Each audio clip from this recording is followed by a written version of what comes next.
அனைவருக்கும் வணக்கம்.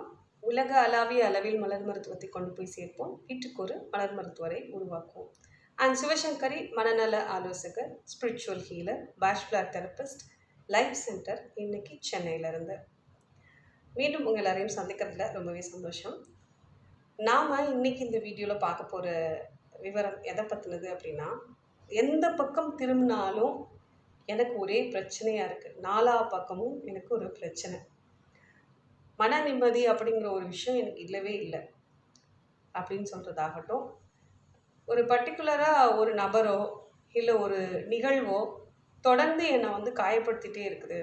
ஸோ மொனட்டனஸாக மைண்டுக்குள்ளே தொடர்ந்து எண்ணங்கள் ஓடிட்டே இருக்குது. இல்லைனா ஏதோ ஒரு விஷயத்தை பற்றி நான் திங்க் பண்ணிகிட்டே இருக்கேன். மொத்தத்தில் எந்த பக்கம் திரும்பினாலும் எனக்கு பிரச்சனையாக இருக்கிற மாதிரியே இருக்குது அப்படின்னு சொல்லி உங்களோட மனநிலை இருந்ததுன்னா உங்களுக்கான ஒரு தீர்வு சொல்லும் வீடியோ தான் இந்த வீடியோ. என்ன தீர்வு அப்படின்னா, இதுவும் கிட்டத்தட்ட ஒரு ஃபியூஷன் மெத்தட் தான். ஆனால் சூப்பராக இருக்கும் இந்த தீர்வு. நம்ம இந்த தீர்வு எடுத்துக்க என்ன ஆகும் அப்படின்னா, டே 1லேருந்தே நமக்குள்ளே ஒரு அமைதியாகிறதும் ஒரு பிரச்சனையும் சார்ட் அவுட் ஆகிறதும் நம்மளால் உறுதியாக ஃபீல் பண்ண முடியும். ஸோ இதுக்கு உங்களுக்கு தேவையான விஷயங்கள் என்ன அப்படின்னு சொல்லி பார்த்தீங்கன்னா, ஒரு ஒயிட் கலர் பேப்பர் எடுத்துக்கோங்க. அதாவது நார்மல் A4 ஷீட் மாதிரி எடுத்துக்கோங்க. இப்போ தான் குட்டி குட்டி பண்டில்ஸாகவே கிடைக்கலையா, 20 ஷீட்ஸ் அந்த மாதிரிலாம் கிடைக்குது இல்லையா. ஸோ அந்த மாதிரி ஒரு 2 கட்டு ஷீட் எடுத்துக்கோங்க. எது செஞ்சாலுமே 21 நாட்களுக்கு சொல்லுவேன், அப்படி இல்லைன்னா 48 டேஸ் சொல்லுவேன். ஸோ அதனால் அதுக்கு தகுந்தாப்பில் நீங்கள் வாங்கிக்கோங்க. இன்னும் அடுத்து வரக்கூடிய சீரியஸ் எல்லாமே உங்களுக்கு ஃபியூஷன் மெத்தட்லேயே நிறைய விஷயங்கள் நம்மளால் பண்ணிக்க முடியும். அருமையான தீர்வாகவும் அது இருக்கும். ஸோ இந்த மாதிரி எந்த பக்கம் திரும்பினாலும் எனக்கு பிரச்சனை அப்படின்னா, ஃபஸ்ட்டு 2 லிஸ்ட் எழுதிக்கோங்க. ஒரு சூழல் அப்படின்னா அது எந்தெந்த சூழலெல்லாம் உங்களை கஷ்டப்படுத்திகிட்டு இருக்குங்கிறத எழுதுங்க. இல்லை எந்த நபர் அப்படின்னா அந்த நபர் எல்லாத்தையும் நீங்கள் தனியாக எழுதுங்க. எழுதிட்டு நீங்கள் என்ன பண்ண போகிறீங்க அப்படின்னா, ஒரு ஸ்கொயர் இப்போ நான் ஒரு ஹேட்டர் லிஸ்ட் அப்படின்னு சொல்லுவோம் ஜென்ரலாக. ஸோ அந்த ஹேட்டர் லிஸ்ட்டில் எனக்கு ஒரு 6 பேர் இருக்காங்க அப்படின்னு வச்சுக்கோங்க. ஜஸ்ட் ஒரு உதாரணம். எத்தனையோ பேர் இருந்தாலும் ஃபஸ்ட் லிஸ்ட்டு எழுதிடுங்க. எழுதிட்டு முதல்ல இருக்கக்கூடிய இல்லை எனக்கு ஒரே ஒருத்தர் தாங்க இருக்காங்க, இல்லை எனக்கு ஒரு 2 பேர் தாங்க இருக்காங்க, எத்தனை பேர் இருந்தாலும் அந்த லிஸ்ட்டில் அதை எழுதி வச்சுக்கோங்க. எழுதிட்டு இப்போ உதாரணத்துக்கு எனக்கு ஒரு 6 பேர் ஹேட்டர் லிஸ்ட்டில் இருக்கிறாங்க. ஸோ இவங்க தான் எனக்கு ப்ராப்ளமாக இருக்காங்க. இதில் சில பேர் உயிரோடு இருக்காங்க, சில பேர் எனக்கு இப்போ உயிரோடு இல்லை. இருந்தாலும் அவங்க எனக்கு கொடுத்த மன உளைச்சல் எனக்கு திருப்பி மனசுக்குள்ளே கஷ்டப்படுத்துது. அதனால நான் என் நிம்மதியை இழக்கிறேன். அப்படிங்கும்போது என்ன பண்ணலான்னா, முதல்ல ஒரு 6 கட்டங்கள் வரையணும். ஓகேங்களா? ஸோ இந்த வீடியோவோட முடிஞ்சதுக்கப்புறம் பார்த்திங்கன்னா, அதை நான் எப்படி எக்ஸிக்யூட் பண்ணுறேன் அப்படின்னு சொல்லிட்டு உங்களுக்கு அதை எப்படி பண்ணணும்னு சொல்லிட்டு உங்களுக்கு ஒரு வீடியோ இணைச்சிருப்பேன். அதை தெளிவாக பார்த்திங்கன்னா நான் சொல்கிறது உங்களுக்கு கிளியராக இன்னுமே புரியும். ஸோ ஒரு பாக்ஸ் போடணும். இப்போ எவ்வளோ ஹேட்டர்ஸ் இருக்காங்களோ அத்தனை ஹேட்டர்ஸ்க்கும் ஒரு பாக்ஸ் அப்படின்னு சொல்லி வரைஞ்சிக்கோங்க. அந்த பாக்ஸ் என்ன கலரில் வரையலாம் அப்படின்னு பார்த்தீங்க அப்படின்னா, க்ரீன் கலரில் ஒரு பாக்ஸ் வரைஞ்சிக்கோங்க. ஸோ க்ரீன் கலர் ஸ்கெட்ச் வச்சு வரையலாம், ஜெல் பென் வச்சு வரையலாம், அந்த மாதிரி. ஸோ வரைஞ்சிட்டு அதற்குள்ளே என்ன பண்ணணும்னா, டைகனலாக அவங்களோட பேரை எழுதணும். சரிங்களா? அதுவும் நான் அந்த வீடியோலேயே உங்களுக்கு எப்படி எழுதணுங்கிறதையும் காமிச்சிடுறேன். பேர் எழுதுறதுக்கு ப்ளூ கலர் பென்னு யூஸ் பண்ணிக்கலாம். ஸோ எல்லாரோட பேரையும் எழுதிட்டு அந்த ஃபுல் இது இருக்குதுங்க இல்லைங்களா, அந்த பாக்ஸ் ஃபுல்லும் பார்த்தீங்க அப்படின்னா பிளாக் கலர் வச்சு நீங்கள் என்ன பண்ணணும்னா கம்ப்ளீட்டாக அதை பெயிண்ட் பண்ணிவிடுங்க. ஸோ அதுக்கு நீங்கள் போஸ்டர் கலர்ஸ் வாங்கிக்கோங்க.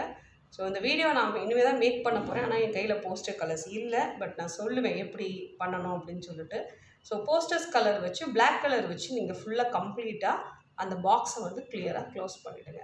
ஸோ இது மாதிரி நீங்கள் டெய்லி செய்யும் பொழுது என்ன ஆகும்னா, உங்களோட ஆள் மனசுலையும் இது சார்ந்த பிரச்சனைகள் கொஞ்சம் கொஞ்சமாக மறைஞ்சு உங்களுக்கு அதோடைய தடங்கள் கூட காணாமல் போகும். அதனால் ஏற்பட்ட வடு கூட நாளடைவில் குறைகிறத கண்கூட பார்க்க முடியும். இதை தொடர்ந்து ஒரு 48 நாட்கள் செய்யலாம். இல்லை ரொம்ப மன உளைச்சல் அதிகமாக இருந்ததுன்னா 90 டேஸ் வரைக்கும் கூட நீங்கள் இதை தொடர்ந்து செய்யலாம். ஸோ இப்படி செய்கிறது மூலமாக உங்களுக்கு நல்ல ஒரு ரிலீஃப் கிடைக்கும். ட்ரை பண்ணி பாருங்கள். நீங்கள் ட்ரை பண்ணிவிட்டு டே 1, 2லேயே உங்களுக்கு நிறைய டிஃப்ரென்சஸ் கண்டிப்பாக இருக்கும். அப்படி இருக்கும் பட்சத்தில் மறக்காமல் கமெண்ட்ஸ்லேயே என்கிட்ட சொல்லுங்கள். இது மாதிரி வேறு எந்த பிரச்சனைக்கும் உங்களுக்கு வீடியோ தேவை இருக்குது அப்படின்னாலும் அந்த தலைப்புகளையும் நீங்கள் கமெண்ட்ஸில் சொன்னீங்கன்னா வரக்கூடிய வீடியோ அதை பேஸ் பண்ணி நம்ம போட ஆரம்பிக்கலாம். இதுக்கடுத்து நான் அந்த வீடியோ இணைச்சிருக்கேன். அது தவறாமல் பார்த்துக்கோங்க. பார்த்தீங்கன்னா உங்களுக்கு இன்னும் ஹெல்ப்ஃபுல்லாக இருக்கும் அது எப்படி பண்ணுறது அப்படின்னு சொல்லிட்டு. உங்களுக்கு கன்சல்டேஷன் தேவைப்படும் பட்சத்தில் 7708871224 அப்படிங்கிற எண்ணுக்கு நீங்கள் வாட்ஸ்அப் பண்ணி தகவல்களை பெறலாம். நன்றி, வணக்கம். சிவசங்கரி. அடுத்த வீடியோவில் மீண்டும் சந்திப்போம். ஸோ இப்போ இந்த வீடியோவில் நம்ம பார்க்க போகிறது, இந்த சுற்றி நமக்கு ஒரே பிரச்சனையாக இருக்குது. ஸோ அது வந்து ஒரு நபரால் இருக்கலாம், இல்லை அப்படின்னா அது வந்து ஒரு சூழலாக இருக்கலாம். ஸோ இந்த மாதிரி சூழலை நம்ம என்ன பண்ணணும் அப்படிங்கிறதுக்காகத்தான் இது வந்து ஒரு கலர் தெரப்பி. ப்ளஸ் பார்த்திங்க அப்படின்னா நமக்கு வந்து ஒரு நம்ம மைண்டில் இருக்க விஷயங்களை வந்து தேவையில்லாத விஷயங்களை வந்து வெளியேற்றுறதுக்கான ஒரு சின்ன ஒரு மெத்தடை நான் ஃபியூஷன் பண்ணி தான் அதில் போட்டிருக்கேன். அது வந்து உங்களுக்கு சைக்கோ தெரப்பிலேருந்து டெரைவ் பண்ணது. ஸோ இதோடைய சேர்த்து தான் எங்களுக்கு இது வரப்போகுது. இதை வந்து அவ்வளோ கிட்டத்தட்ட ஒரு ஆர்ட் தெரப்பியும் சேர்ந்து தான் இதில் வருது. ஸோ இதெல்லாம் சேர்த்து உங்களுக்கு ஒரு விஷயம் ரெடி பண்ணியிருக்கேன். இதுக்கு தேவையான விஷயம் பார்த்திங்கன்னா, ஒரு A4 பேப்பர், ஒரு ப்ளூ ஜெல் பென், ஒரு ப்ளூ பென். என்கிட்ட black colour paint, poster paint இங்கே இல்லை. ஸோ நான் சொல்லும் போது புரிஞ்சுக்கோங்க, இப்படி தான் போஸ்டர் பெயிண்ட் பண்ணணும் அப்படின்னு சொல்லிட்டு. ஸோ ஃபஸ்ட் நம்ம என்ன பண்ண போகிறோம் அப்படின்னா, ஃபஸ்ட்டு நம்ம வந்து தனியாக ஒரு பேப்பரில் வந்து ஹேட்டர் லிஸ்ட் அப்படின்னு சொல்லிட்டு, நமக்கு யாரெல்லாம் வந்து பிரச்சனைன்னு நம்ம நினைக்கிறோம். மேபி இவங்க என்னை திட்டிகிட்டே இருக்காங்க, இல்லைனா இவங்க என்னை ரொம்ப அண்டர் எஸ்டிமேட் பண்ணுறாங்க, எனக்கு இவங்க வந்து ரொம்ப என்னை காயப்படுத்திகிட்டே இருப்பாங்க, ஒரே என்னை திட்டிகிட்டே இருப்பாங்க, இவங்களை நினச்சாலே எனக்கு எரிச்சல், இப்படிலாம் நம்ம நிறைய பேரை வச்சுருந்தோம் அப்படின்னா அவங்கள 1 2 3 4ன்னு போட்டு ஹேட்டர் லிஸ்ட்டுன்னு சொல்லி நீங்கள் எழுதிக்கோங்க. இதில் நீங்கள் வந்து என்ன பண்ணலாம் அப்படின்னா, ஒரே டைமில் எனக்கு சில பேருக்கெல்லாம் லிஸ்ட் ரொம்ப பெருசாக கூட இருந்திருக்கு. ஏன்னா இது எல்லாமே நம்ம கிளைண்ட்ஸ்க்கு கொடுத்து அவங்களுக்கு எப்படி ரிசல்ட்ஸ் வந்திருக்கு, நல்லா இருக்குது, அவங்க நிறையா பாசிட்டிவான விஷயங்கள் சொன்னதுக்கப்புறம் தான் நான் அந்த வீடியோவில் நான் எப்பயும் போடுறது வழக்கம். ஸோ அந்த விதத்தில் பார்த்திங்கன்னா, ஒருத்தர்லாம் வந்து 52 பேர் எழுதி வச்சுருந்தாங்க. ஸோ அப்படி இருக்கும்போது நீங்கள் என்ன பண்ணலான்னா, ஒரு 6 பேராக செலக்ட் பண்ணிக்கோங்க. 6க்கு குறைவாக இருக்குது அப்படின்னா எத்தனை பேர் இருக்காங்களோ அத்தனை பேருக்கு மட்டும் பாக்ஸ் வரைஞ்சா போதும். ஸோ 6 மெம்பர்ஸாக நம்ம சூஸ் பண்ணி ஒவ்வொருத்தருக்கும் 21 டேஸ் ஒரு 6 மெம்பர்ஸை சூஸ் பண்ணிக்கிங்க. 21 டேஸ் ப்ராக்டிஸ் பண்ணுறீங்க. அதுக்கப்புறம் அகைன் ஒரு 6 மெம்பர்ஸை எடுத்துக்கோங்க. அப்படி பண்ணுங்கள். லிஸ்ட்டு பெருசாக இருந்தால். குறைவான லிஸ்ட் தான் வச்சுருக்கீங்க அப்படின்னா அதே மெம்பர்ஸ்க்கு வந்து நீங்கள் 48 டேஸ் தொடர்ந்து இது பண்ணிங்கனாலே பெட்டர் ரிசல்ட் வந்து உங்களுக்கு இருக்கும். ஸோ இப்போ என்ன பண்ண போகிறோம் அப்படின்னா, ஃபஸ்ட்டு வந்து க்ரீன் பென் எடுத்துக்க போகிறோம். இப்போ நான் வந்து ஒரு ஹேட்டர் லிஸ்ட்டில் எழுதுகிறேன்.